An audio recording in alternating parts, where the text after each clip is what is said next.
Hi friends, स्वागत है आपका रैंडम दुनिया टॉप 5 टू 10 चैनल पर। आज मैं आपके लिए लेकर आया हूँ दुनिया में अब तक बने 8 सबसे बड़े युद्धपोत। चैनल को सब्सक्राइब नहीं किया है, कर लीजिए क्योंकि मैं ऐसे ही टॉपिक्स लाते रहता हूँ। नौसेना युद्ध शायद मानवता के अंतर्राष्ट्रीय युद्ध के सबसे पुराने युद्ध में से एक है और कई दशकों तक युद्धपोत सबसे बड़े नौसैनिक हथियार भी थे। द्वितीय विश्व युद्ध के दौरान युद्धपोत अपने चरम पर पहुंचा और फिर आधुनिक विमान वाहक और एम्फीबियस वॉरशिप को रास्ता दिया।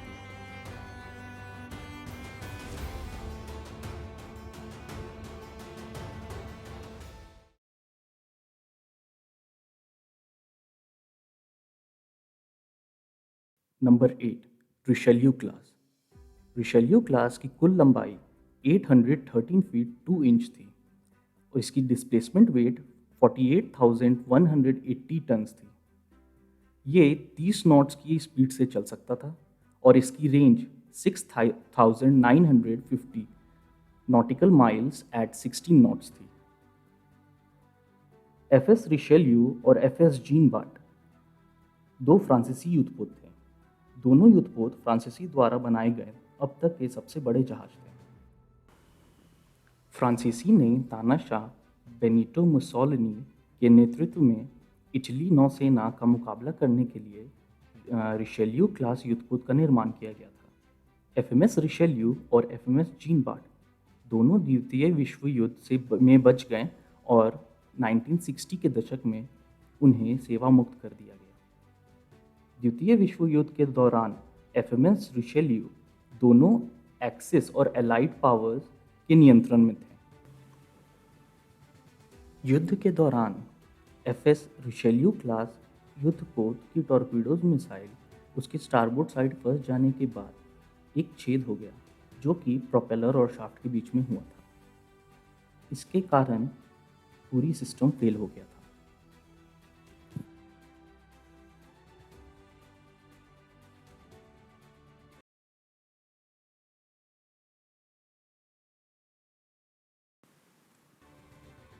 Seven, HMS Vanguard. HMS Vanguard की कुल लंबाई 814 फीट 4 इंच थी और इसकी डिस्प्लेसमेंट वेट 51,420 टन्स थी। ये 30 नॉट की स्पीड से चल सकती थी और इसकी range 8,250 nautical miles at 50 knots थी। गार्ड ब्रिटिश रॉयल नेवी द्वारा निर्मित अंतिम युद्धपोत था। 1945 में युद्ध समाप्त होने के बाद ब्रिटिश रॉयल नेवी ने जापानी साम्राज्य के खिलाफ युद्ध जारी रहने की स्थिति में युद्धपोत को खत्म करने का फैसला किया था। एचएमएस वैनगार्ड ने कभी भी अपनी कोई भी बंदूक नहीं चलाई। शीत युद्ध यानी कोल्ड वॉर के दौरान कुछ नाटो कार्य को पूरा करने के लिए एचएमएस मोहरा का इस्तेमाल किया गया था।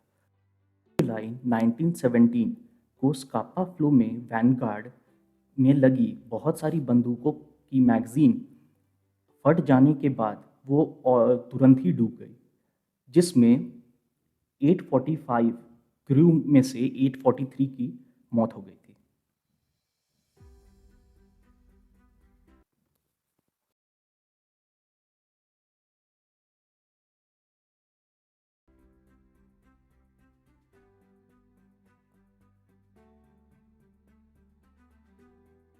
Six, Bismarck class.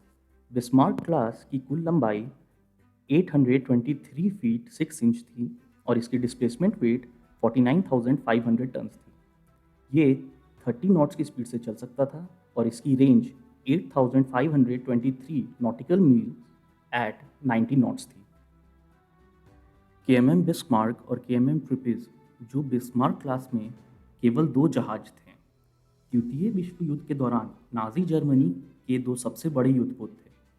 KMM Bismarck श्रेणी के जहाज में अधिक प्रसिद्ध थे और अपनी शक्ति के लिए जाने जाते थे। केएमएम बिस्मार्क ने अकेले ही ब्रिटिश रॉयल नेवी को बहुत डरा दिया था, जिसने हिटलर के फ्लैगशिप का शिकार करने के लिए कई जहाज और संसाधनों को समाप्त करना पड़ा।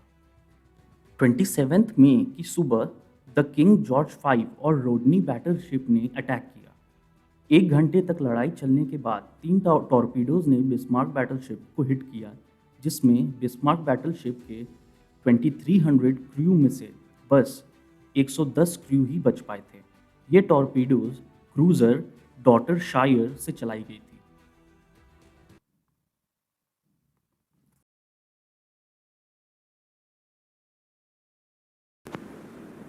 एडमिरल उशकॉफ। एडमिरल उशकॉफ की कुल लंबाई लगभग 827 फीट थी। इसकी डिस्प्लेसमेंट वेट लगभग 25,000 टन थी और ये 32 नॉट्स की स्पीड से चल सकता था। इसके रेंज लगभग परमाणु शक्ति के साथ अनिवार्य रूप से असीमित थी। एडमिरल उशकॉव, जिसे पहले किरोव के नाम से जाना जाता था, रूसी नौसेना के किरोव वर्ग के जहाज में प्रमुख युद्ध क्रूजर था। एडमिरल उशकॉव को वर्तमान में युद्धपोत के आधुनिकीकरण की योजना के बाद हटा दिया गया। शीत युद्ध यानी कोल्ड वॉर के दौरान किरोव क्लास बैटल क्रूजर सक्रिय थे, जिसने संयुक्त राज्य को अपने आयोवा क्लास युद्धपोतों को बहाल करने के लिए मजबूर कर दिया गया था।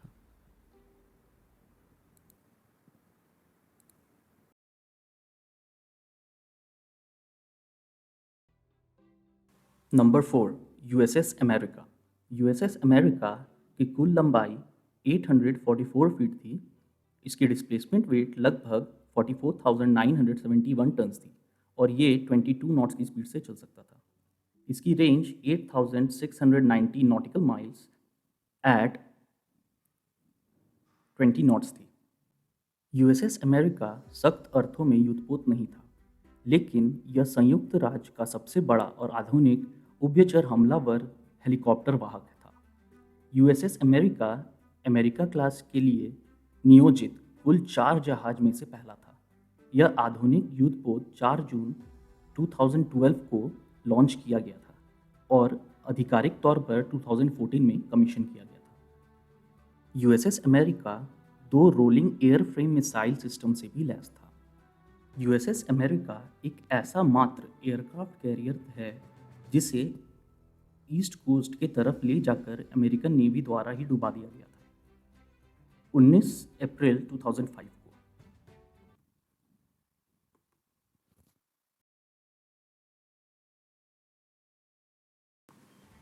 Number 3, HMS hood. HMS hood की कुल लंबाई 816 फीट 7 इंच थी। इसकी डिस्प्लेसमेंट वेट लगभग 46,680 टन थी और ये 32 नॉट्स की स्पीड से चल सकता था। इसकी range 5,332 nautical miles at 20 knots थी। HMS Hood British Royal Navy द्वारा निर्मित अब तक का सबसे बड़ा युद्धपोत था। एचएमएस हुड का निर्माण 1916 में प्रथम विश्व युद्ध के बीच में शुरू हुआ था। एचएमएस हुड को 2 साल बाद लॉन्च किया गया था और आधिकारिक तौर पर 1920 में रॉयल नेवी द्वारा कमीशन किया गया था। 24 मई 1941 को एचएमएस हुड को बैटल ऑफ डेनमार्क स्ट्रेट के दौरान डुबा दिया गया था। एचएमएस हुड को बहुत सारे जर्मन शेल हिट हुए और 3 मिनट के अंदर इस बैटलशिप को डुबा दिया।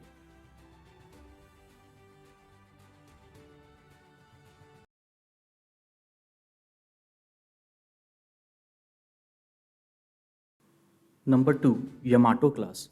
यामाटो क्लास की कुल लंबाई 862 फीट 10 इंच थी। इसकी डिस्प्लेसमेंट वेट लगभग 72,000 टन थी और ये 27 नॉट्स की स्पीड से चल सकता था। इसकी range 7,200 nautical miles at 16 knots थी। इंपीरियल जापानीज नौसेना के 2 यामाटो क्लास युद्धपोत को बड़े पैमाने पर किसी भी देश द्वारा निर्मित अब तक के सबसे शक्तिशाली युद्धपोत माना जाता था। आईजीएन यामाटो कक्षा में प्रमुख जहाज था, जबकि आईजीएन मुसाशी कक्षा में दूसरा जहाज था। अपनी शक्ति के बावजूद द्वितीय विश्व युद्ध के दौरान यामाटो वर्ग के दोनों युद्धपोत को डुबा दिया गया था। यामाटो को यूएस मिलिट्री एयरक्राफ्ट 7 अप्रैल 1945 को डुबा दिया क्योंकि यामाटो के पास प्रॉपर एयर डिफेंस के लिए बंदूक मौजूद नहीं था।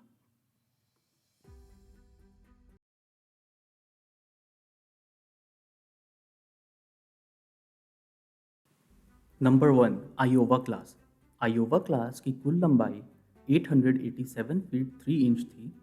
इसकी डिस्प्लेसमेंट वेट लगभग 57,540 टन थी और ये 33 नॉट्स की स्पीड से चल सकता था। इसकी range 14,890 nautical miles at 50 knots थी। आयोवा क्लास युद्धपोत संयुक्त राज्य अमेरिका द्वारा निर्मित अंतिम सच्चे युद्धपोत थे और लंबाई के मामले में अब तक के बनाए गए सबसे बड़े युद्धपोत थे। कुल 4 आयोवा क्लास युद्धपोत थे और लीडशिप क्लास का नाम था।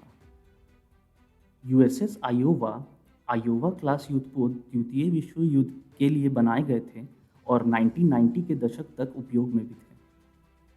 आयोवा क्लास के सभी 4 युद्धपोत को बंद कर दिया गया और संयुक्त राज्य अमेरिका के विभिन्न म्यूजियम में रखा गया। यूएसएस आयोवा को मार्च 1990 में डीकमीशन कर दिया गया।